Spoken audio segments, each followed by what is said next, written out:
Boker Tov, aujourd'hui le 6 du mois de Tammuz, 9 juillet, on continue Bezrat Hashem à parler donc sur la prière, la synagogue. Alors,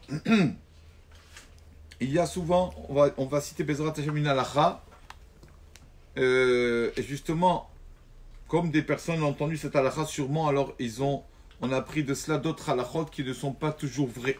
Voilà la halakha aujourd'hui. Nos sages nous disent que dans la synagogue est un endroit, on va dire, comme l'arche de Noé. C'est l'endroit où on s'isole, si on veut dire, avec Akadosh Baruch Hu.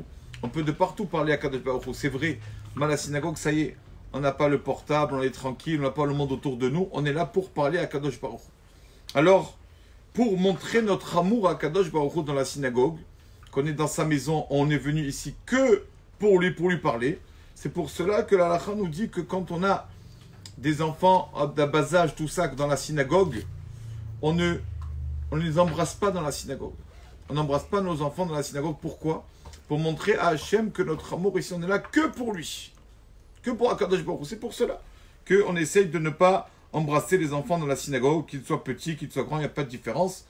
On peut d'accord le prendre dans la main ou quoi, mais embrasser non, parce que pour montrer l'amour à Hachem. Pareil, pour nos proches, d'accord, normalement, c'est mieux, d'accord, bon, c'est vrai qu'il y a des rabbanim, comme le Rameshach, qui a permis de faire ça, mais en général, par exemple, le Rav Ovadia Yosef écrit que, même nous, entre adultes, il ne vaut mieux pas s'embrasser dans la synagogue. Pourquoi? On est là pour Hachem, on embrasse, on est là que pour lui aujourd'hui. D'accord, on veut le respecter. Et quand on embrasse quelqu'un, oh, ça veut dire c'est tout que pour Hachem. Au moins, ce moment-là, dans la synagogue, on n'est pas beaucoup, le consacré que à Hachem. Pour cela que c'est mieux de ne pas s'embrasser dans la synagogue. De là est sortie une halakha un peu, mais en fait, une halakha qui n'est marquée nulle part. D'accord? C'est une coutume, mais qui n'est pas basée dans l'halakha.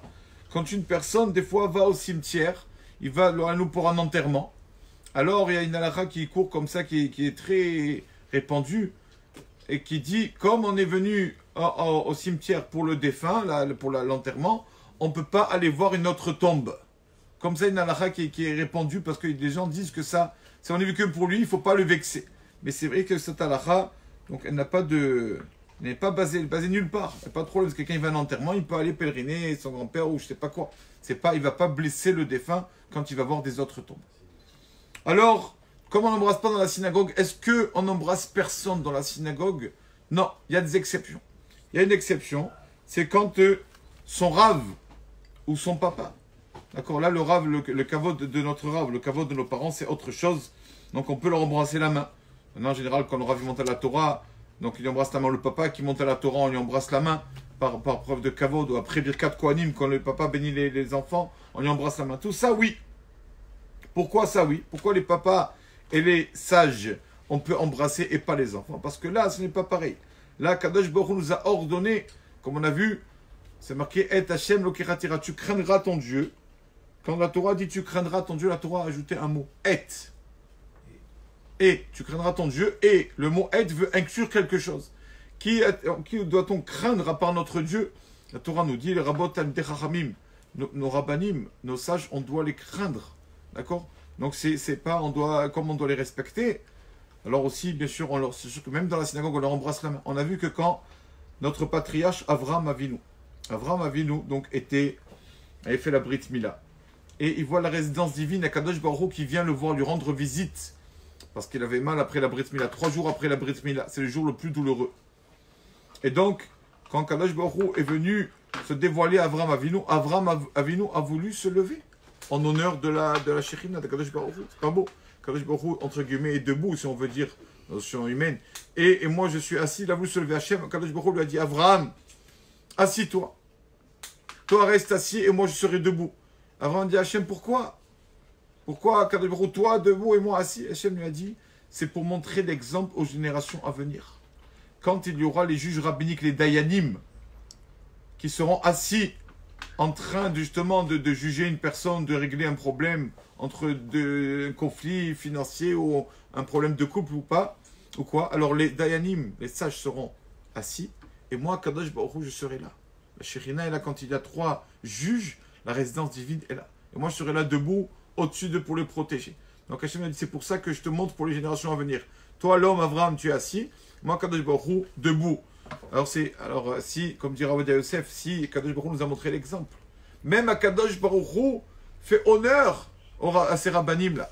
D'accord, il se met debout devant eux. Alors, pour votre raison, nous aussi, on doit faire honneur à nos rabbanim. C'est pour ça que même quand on est en train de faire la prière, quelqu'un est en train de faire, par exemple, Asher Jvé vétéran, en pleine prière. Mais quand son rave passe, alors il se lève, d'accord, en honneur, parce que Hachem, ça nous l'a ordonné. Donc, c'est ce qu'on fait dans la synagogue. Mais, s'embrasser et tout, je ne sais pas si on peut dire que c'est assourd, interdit, parce qu'il y a des rabbanim qui permettent. Il vaut mieux éviter tout ça. Surtout qu'une personne, quand il rentre dans la synagogue, surtout quand il arrive en retard, n'en parlons même pas. D'accord, au lieu d'aller et vite rattraper la prière qu'il est en retard, d'accord, alors, et là, prend le temps d'embrasser, comment ça va, etc. C'est dommage. Donc, il vaut mieux éviter tout cela. Aussi, tout ça, cette halakha, c'est justement pour nous montrer à quel point il est dur de se concentrer dans la prière. Donc, c'est toute ça halachot que notre Torah nous a demandé d'accomplir. C'est pour garder la concentration. Imaginons qu'on est dans la prière et qu'on peut embrasser chacun. Celui qui rentre, allez, viens, je t'embrasse, bonjour, ça, tu vas bien? Allez, après un autre, bonjour, ça va, tu vas bien? Après un autre. Et comment on va parler à Kadosh Baruch Hu? On va s'interrompre. Toutes les quelques minutes, on va s'interrompre. La kavana, la concentration, elle est dure. Comment déjà se concentrer tous les jours quand on fait la prière, c'est pas facile. On a dit que il ne faut pas que ce soit une routine.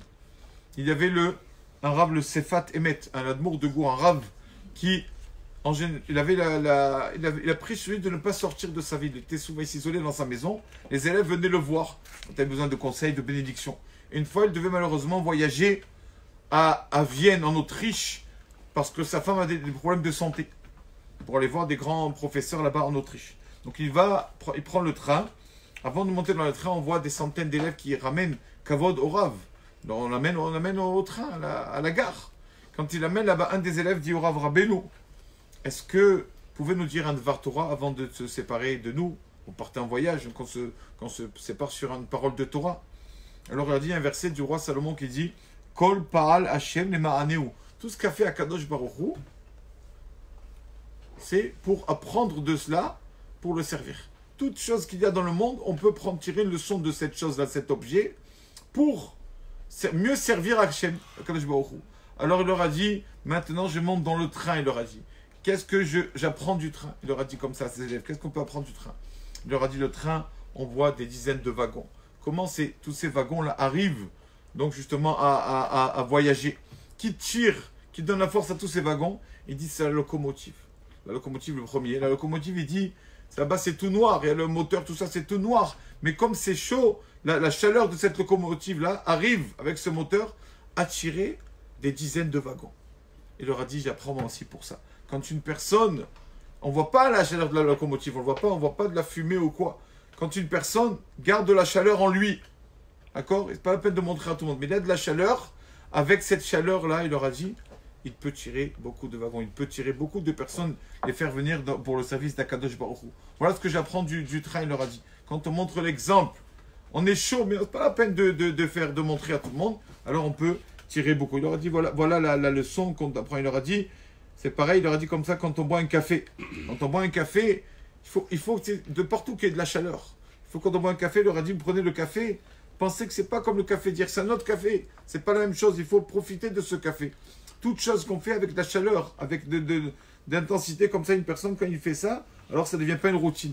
Pareil, la tefila, quand une personne met un peu de chaleur dans son cœur, alors il fera beaucoup mieux sa prière, ça ne sera pas pour lui une routine. Baruch Adonai Leolam. Amen.